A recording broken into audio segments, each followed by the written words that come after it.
How does an empire, born from a handful of nomadic warriors, rise to command vast swathes of 3 continents for over 600 years? This is the epic story of the Ottoman Empire.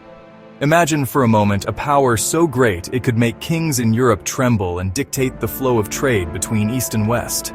It was a realm of incredible contrasts, a place of fearsome armies and breathtaking art, of powerful sultans ruling from magnificent palaces and brilliant scholars pushing the boundaries of science.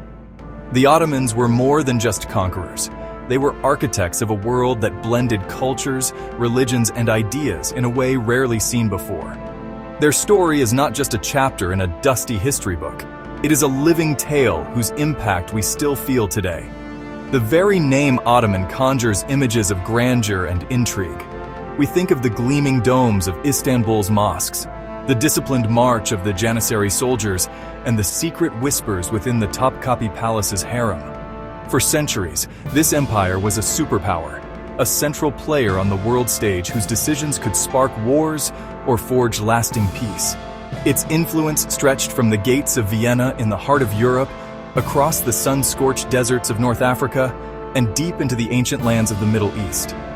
Understanding the Ottomans is to understand a crucial piece of the puzzle that created our modern world, from the maps we use to the food we eat. Their journey is a powerful lesson in how history is made. It shows us how vision, ambition, and military genius can transform a small principality into a global force. But it also reveals how empires, no matter how mighty, are not permanent. They face challenges from within and without, from changing technologies to new ideas that can challenge their very foundations. The Ottoman saga is filled with moments of spectacular triumph and periods of slow, painful decline. It is a human story, full of brilliant leaders, tragic figures, and millions of ordinary people whose lives were shaped by the empire they lived in. So, let's pull back the curtain on this incredible civilization. We will travel back in time to witness its humble birth, stand on the walls of Constantinople as it falls, and walk through the courts of its greatest sultan. We will explore the vibrant markets, marvel at the stunning architecture, and understand the complex forces that led to its eventual collapse. This is not just a history lesson. It is an adventure into the heart of an empire that forever changed the course of human history. Prepare to be amazed by the scale, the power, and the enduring legacy of the Ottoman Empire. Every great story has a beginning, and the Ottoman Empire started in a small corner of Anatolia, what is now modern-day Turkey. In the late 13th century, this region was a chaotic patchwork of small Turkish states, or beyliks, left behind after the decline of the Seljuk Sultanate. Among them was a leader named Osman I. He was the chief of a tribe of Turkic warriors, a man of great vision and courage. No one at the time could have guessed that his small domain, nestled on the frontier of the weakened Byzantine Empire, would one day grow to become one of the most powerful empires the world has ever known. His name, Osman, would give the empire its name, Ottoman. Osman and his followers were known as Ghazis, or warriors for the faith of Islam. They were driven by a powerful sense of purpose, dedicated to expanding the frontiers of their world. They began by launching raids into Byzantine territory, capturing small forts and towns one by one. Their success attracted other warriors to their cause, and their numbers swelled. Osman was a shrewd leader, not just a warrior. He knew how to build alliances, how to govern the lands he conquered fairly, and how to inspire loyalty in his men. He laid the foundation brick by brick for the state that his son, Orhan, would continue to build upon with great success. Orhan was the one who truly began to shape the Ottoman state into something more than just a nomadic warband. He captured the important Byzantine city of Bursa in 1326 and made it his capital. This was a massive step. It gave the Ottomans a permanent base, a center for administration and trade. Under Orhan, the first Ottoman silver coins were minted, and the state began to develop a civil and military administration. It was also under his rule that the Ottomans first crossed into Europe, initially as mercenaries for a Byzantine emperor, but they soon saw the opportunity to stay.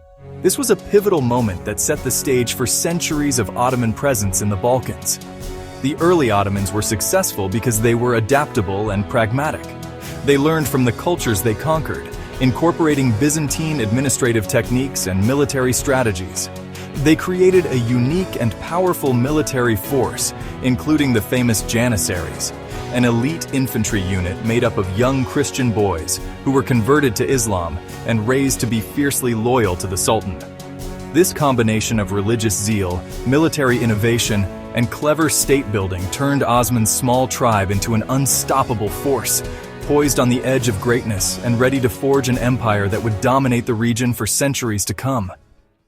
For over 1,000 years, the city of Constantinople had stood as the magnificent capital of the Byzantine Empire, the last remnant of ancient Rome. It was a fortress city, protected by legendary walls that had repelled countless sieges. It was the heart of Orthodox Christianity and a symbol of immense power and history. But by the mid-15th century, the Byzantine Empire was a shadow of its former self, surrounded by the rapidly expanding Ottoman state. A young, ambitious sultan named Mehmed II came to the Ottoman throne, and he had one singular obsession to conquer Constantinople. He believed it was his destiny, a prize that would grant him eternal glory. Mehmed II, who would later be known as the Conqueror, began his preparations with meticulous detail. He built a massive fortress on the European side of the Bosphorus Strait, just a few miles from the city, to cut off any potential aid from the Black Sea. He commissioned a Hungarian engineer named Orban to build enormous cannons, weapons of a scale never seen before. One of these cannons was so large it was said to be able to fire a massive stone ball over a mile, a true superweapon of its time. The stage was set for one of the most famous and consequential sieges in all of history. In the spring of 1453, the siege began. For 53 days, Mehmed's giant cannons relentlessly pounded the ancient walls of Constantinople. The defenders, vastly outnumbered, fought back with incredible bravery, but they were exhausted and overwhelmed. In a stroke of military genius, Mehmed ordered his ships to be dragged overland on greased logs, bypassing a defensive chain that blocked the entrance to the city's harbor, the Golden Horn. This move demoralized the defenders and allowed the Ottomans to attack the city from a weaker, sea-facing section of the walls. The final all-out assault came on May 29, 1453. The elite Janissaries swarmed through a breach in the walls, and the city fell. The fall of Constantinople was a world-changing event. It marked the definitive end of the Roman Empire and sent shockwaves across Christian Europe. Scholars and artists fled the city, carrying with them ancient Greek manuscripts and knowledge that helped fuel the Renaissance in Italy. For the Ottomans, it was their greatest triumph. Mehmed II rode into the city and declared it the new capital of his empire, renaming it Istanbul. He immediately began transforming it, converting the great cathedral of Hagia Sophia into a mosque and starting a massive building program. This conquest cemented the Ottoman Empire as a major world power and shifted the global balance of power forever. If one name is synonymous with the peak of Ottoman power and splendor, it is Suleiman the Magnificent.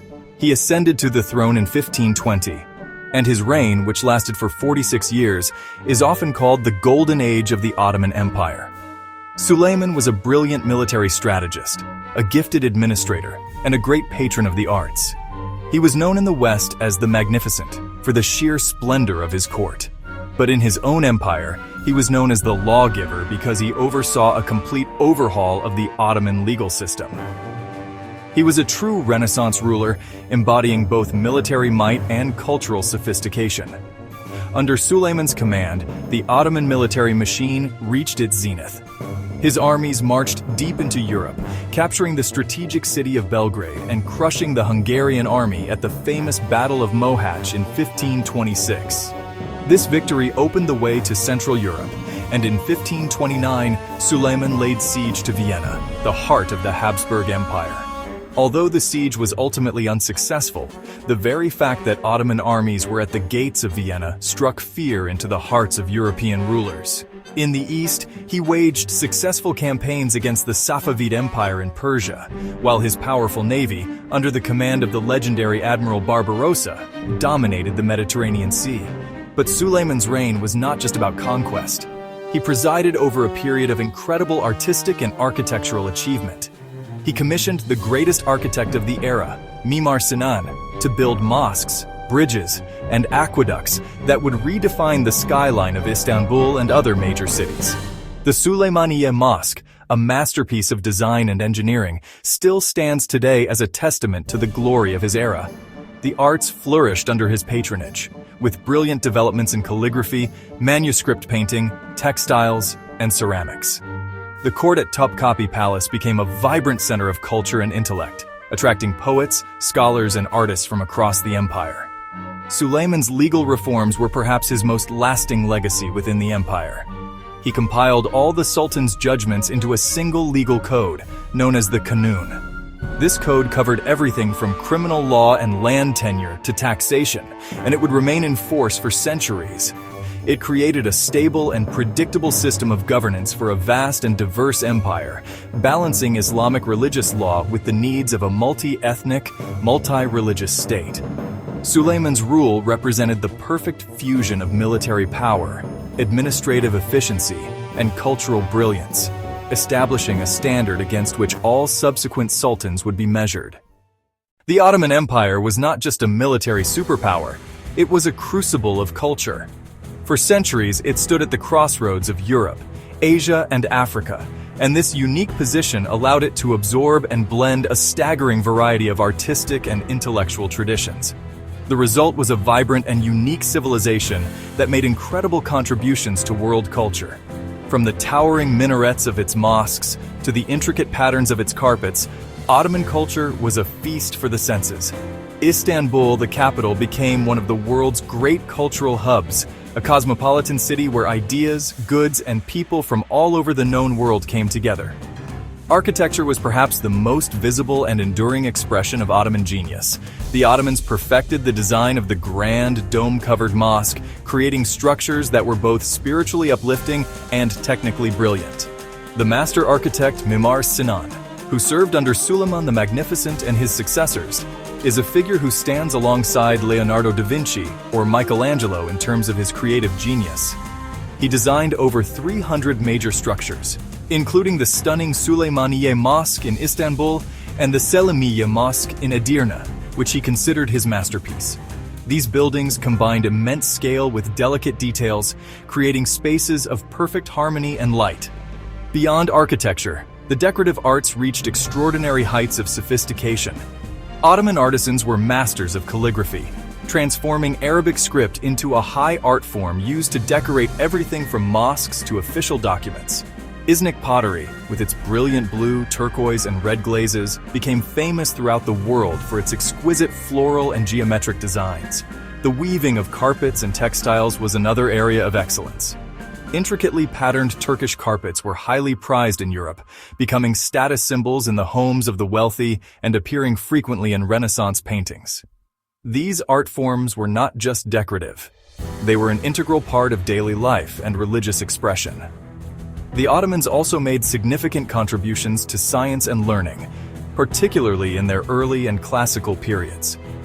They built upon the knowledge of the Islamic Golden Age, making advances in medicine, astronomy, and mathematics.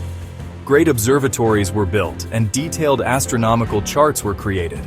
Ottoman physicians developed new surgical techniques and wrote medical encyclopedias that were used for centuries. The empire's vast network of libraries and schools, or madrasas, preserved ancient knowledge and fostered new scholarship, creating a rich intellectual environment that blended Persian, Arab, and Turkish traditions into a uniquely Ottoman synthesis. No empire lasts forever.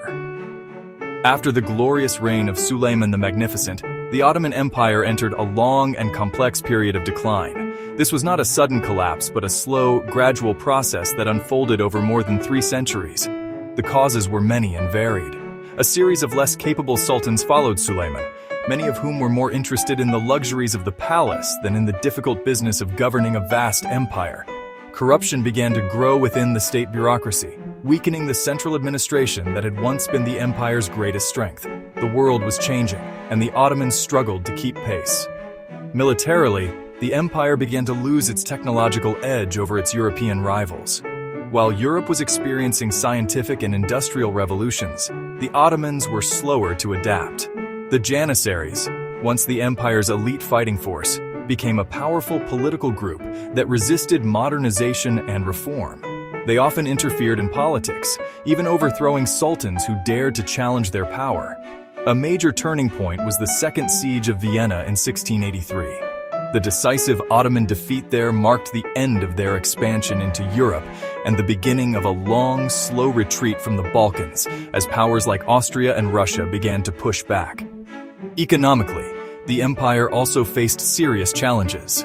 The discovery of new sea routes to Asia by European explorers meant that the old overland trade routes, which the Ottomans controlled and taxed, became less important. This deprived the empire of a crucial source of revenue.